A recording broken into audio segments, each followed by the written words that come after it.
الفخ الأكبر اللي إحنا كلنا بنقع فيه واللي أنت هتقع فيه برضه السنة دي زي السنين اللي فاتت، هو إننا بنبالغ في أهدافنا بزيادة وما بنراعيش حقيقتنا صح. يعني مش معقول إن أنت هتتحول من شخص ما بيقراش وما بيلعبش رياضة وما بياكلش أكل صحي لشخص بيقرا كل يوم وبيلعب رياضة ووزنه بقى مثالي. كل ده هيبقى ضغط رهيب عليك. لو أنت قدرت تستحمل أسبوع أسبوعين مش هتقدر تكمل الباقي. عاوز تعرف تقدر تتغير إزاي وإزاي تحط لنفسك هدف وتحققه وفعلا تكمل فيه؟ تابع معايا الفيديو للآخر وهتلاقي كلام حلو هيعجبك قوي. وما تنساش إن الحلم مهره غالي. عشان توصل لحلمك لازم تخطط له كويس، ولو نويت فعلا تتغير يبقى لازم تبدأ من دلوقتي، مش من أول الشهر ولا من أول الأسبوع. ابدأ من دلوقتي. قبل ما نبتدي، لو انت مش سبسكرايبر او مش عامل اشتراك في القناة يا ريت تعمل اشتراك او سبسكرايب. ولو عايز تعرف ازاي تحط خطة لنفسك وتبدأ تتغير صح وتستمر في التغيير يبقى لازم تكون فاهم مش حافظ. انا جون عزمي، يلا جهز مشروبك وروق على نفسك وتعالى نفهم مع بعض.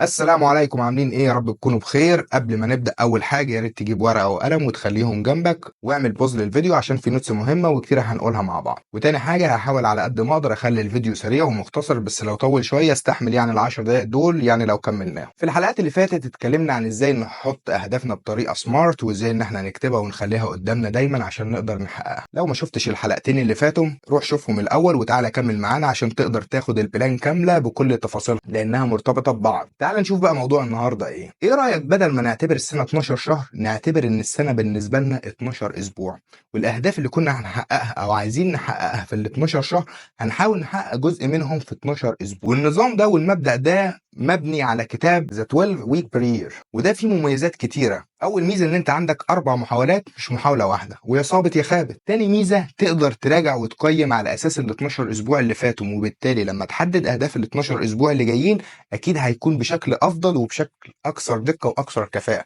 لان انت عندك خبره من اللي فات. الميزه الثالثه ان انت تقدر تبدا في اي وقت، مش شرط من اول السنه، يعني مش من 1 يناير او من اول السنه وخلاص، لا انت ممكن تبدا من دلوقتي. حط البلان بتاعتك وتبدا على طول. وبالمناسبه الشركات الكبيره بتستخدم نفس الاستراتيجيه في التخطيط وتحديد الاهداف السنويه وبتقسمها ل4 كوارتر. كل كوارتر بيبقى عباره عن 3 شهور، بيكون في شويه اهداف للتيم، وفي نهايه الكوارتر ده بيبداوا يراجعوا هل هم حققوا التارجت بتاعهم ولا لا، هل التزموا بالخطه اللي حاطينها ولا لا، الحاجات الكويسه اللي اتعملت ايه العقبات اللي قابلتهم. فبالتالي بيقدروا ان هم يقيموا الفتره اللي عدت ويقدروا يحسنوا في استراتيجيه الاهداف الجديده بتاعه الربع اللي جاي. وبكده نكون قدرنا نطبق السيستم بتاع ال 12 اسبوع اللي هم 3 شهور، وقدرنا ان احنا نحط الجولز بتاعتنا وعرفنا التايم فريم بتاعنا اللي هو ال 12 اسبوع، وعملنا تاريخ بدايه ونهايه. كده احنا عملنا كل حاجه في السمارت جولز اللي احنا اتكلمنا عليها قبل كده. تعالى بقى نقول مثال من الامثله اللي احنا بنفهم بيها اكتر. مثلا لو انت عايز تخس وتحسن اكلك وعاوز تلعب رياضه وعايز تقرا كتب، دول ال3 حاجات اللي انت المفروض هتركز عليهم السنه دي. فخلي مثلا في اول كوارتر هو انك هتكتسب عاده بسيطه في كل حاجه منهم وتستمر عليها صح وتتابع تنفيذك ليها. زي ان انا هلتزم مثلا بعاده صحيه عشان احسن اكلي واخس.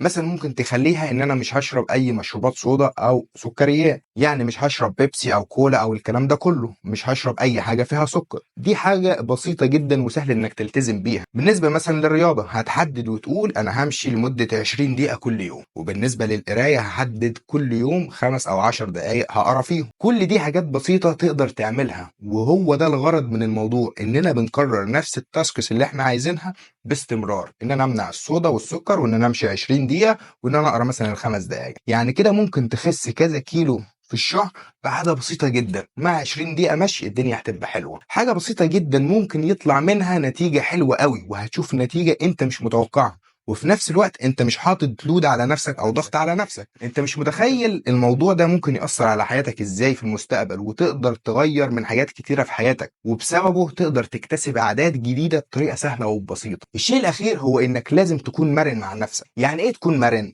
يعني انك تقبل جدا انك ممكن يعدي ال 12 اسبوع وتكون حققت مثلا 50 او 60% بس من الهدف بتاعك. ما تبصش انت قصرت في ال 40%، بس بص انك حققت ال 60%. ايا كانت نسبة تحقيق الهدف هي بكل تأكيد افضل من الصفر وانك قاعد اصلا ما بتعملش حاجة. ففكرة انك اتحركت وعملت حاجة دي حاجة تستحق انك تتبسط وتفرح وتتحمس انك تكمل في ال 12 اسبوع الجايين وتشوف ايه الحاجات الغلط اللي انت عملتها او ايه اللي انت قصرت فيه وتعدله عشان خاطر الاسبوع الجاي تفضل توصل لنسبة مثلا 90 او 100%. وبكده انت هتقدر تكمل وتكتسب عادات جديدة وحاجات حلوة كتيرة انت ما كنتش بتعملها اصلا. وكل ده بفضل ايه؟ تركاية بسيطة، ان انت اتعلمت ازاي انك تكتسب عادة. خلي دايما في بالك الجملة دي، ان الاهداف هي عبارة عن عادات احنا بنكتسبها. وفي الاخر اتمنى ان تكون استفدت من الفيديو، وان شاء الله الحلقة الجاية هنتكلم عن موضوع تاني مهم جدا استكمالا لخطة التغيير اللي احنا عايزين نوصل لها. ولو عجبك الفيديو اكتب لنا رأيك في الكومنتات، وما تنساش تدعمنا بلايك وشير، وخلي دايما غيرك يستفاد وتكون سبب في مساعدة الغير. وما تنساش شعارنا: عليك القرار وعلى الله المسار. الله معين. سلام.